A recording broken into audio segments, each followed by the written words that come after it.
Okay, so the issue of Ayn Rand's view of charity has come up, and you know, she was against charity. Now you can see in Atlas Shrugged, for example, that she believes in acts that look a lot like charity, but they're supposed to be.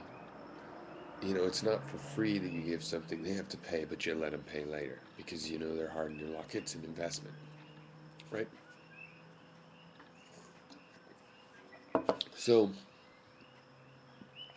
um, so she doesn't believe that you should do an act and not get anything in return.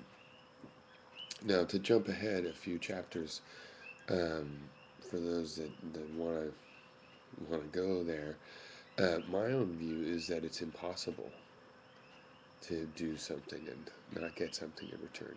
It's a law of physics. So, you know, it comes down to the fact that you can always interpret the result of an action in some positive way. Well, I learned a lesson. And I paid to learn not to trust that person anymore. You can always do that because there will be a feature there, a reaction, and if you want to interpret those results um, as ultimately positive, you know, there's ways to do that. So, as a result, you can always choose to justify something is in your best interest or not. So, having a philosophy about being against charity is trying to raise the bar. It's saying you have to know what that benefit is directly. I have a more of a social theory of this kind of stuff. I am a rugged individualist. It sounds silly to say that though. But I'm an individualist. My philosophy comes from an individual basis, and I believe, you know, things like conscription and you know, obviously slavery, indentured servitude. Um, these things are all inherently wrong, and to me, that means a principle of individual freedom. There's no way to secure rights for groups in the sense that the individuals need the rights, and the group will have their rights by each individual getting it. So it's basically individual rights. And so, we should all be like individually sovereign. And I still believe that. But I also learned that the possibility of being an individual is, it's, it has to be, it's predicated on the assumption of society. Man on his own in the jungle, just living might makes right is a kind of freedom, but that's not what we're going for in this idea of individuality. We're not just talking any old loner. Individuality means you can express yourself. Um, so it's useful to have artistic materials or to be able to buy clothes and have selections of things. So these things come from society. And this is what gets me about libertarians because I still believe I'm as individualistic as you can get. It's just that I think if you follow these thoughts through, it's like, you know, you wear a shoe. It's got the cooperation of labor all over. Somebody grew plants that the chemicals were gotten from. Some of the chemicals were mined, then they were made into raw materials and sheets of rubber and this and that, and they were put somewhere and cut, and then they were stitched together. It could be hundreds of people involved in the making of, $5 pair of flip flops. I don't know how many, but when you think about all the chemicals that have to be supplied, uh, and where they all have to come from, Yeah, there's a lot of different people cooperating. So to be an individual and have the freedom, for example, travel, that's a perfect example. If you want to travel, you do need some sort of a society. And it doesn't mean you need something called the government, but see, that's the other issue. Is like there shouldn't even be a government.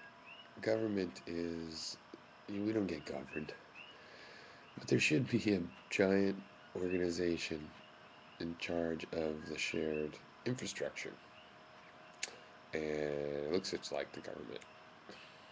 So, not much point of railing against the government when really the point is it needs mostly to be reinterpreted.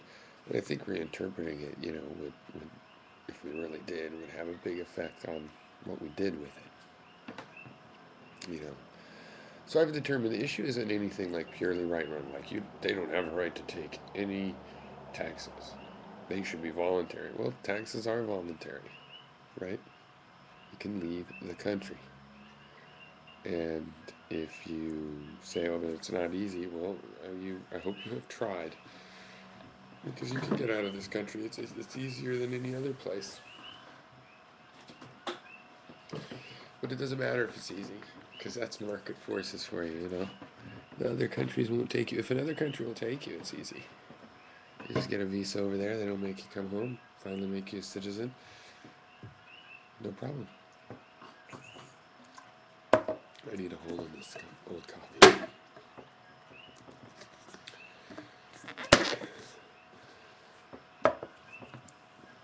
So that's the thing, and that's it's also the thing about the libertarians are not against one world government. They're against all government.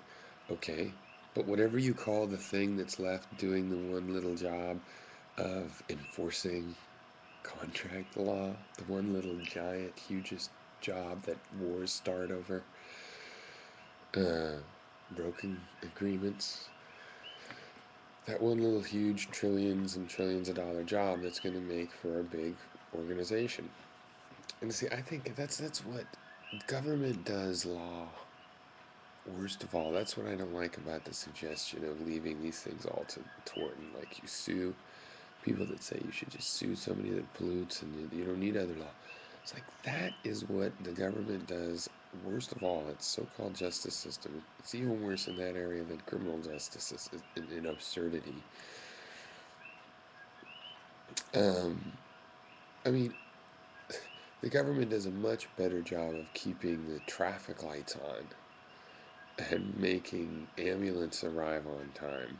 As badly as it does at those sometimes and in some places, it can be really good at those things. So why would you reduce it down? I say what we reduce it down is the things we honestly know we all need. I mean, look, we could argue all day about the philosophy and stuff, but if you interpret your taxes as a fee, and we have laws to let you leave and go to another country with different taxes, then let's get over that part and discuss. Do we think there should be roads? And you're like, no, we should have private roads. But there are no private roads. So are we supposed to sell our roads to a private interest? I'm into that. We can discuss that. But I don't want to pay more than what I pay in road tax, you know, now. I want to be able to go on every road in the nation, too, that I currently can go on. I want the same deal that I am getting now, basically. You say, oh, but it could be cheaper. Okay, I'll take it cheaper, but it could be more, too. And we have to reform the way this social infrastructure is funded. I agree in that. I'm running out of time.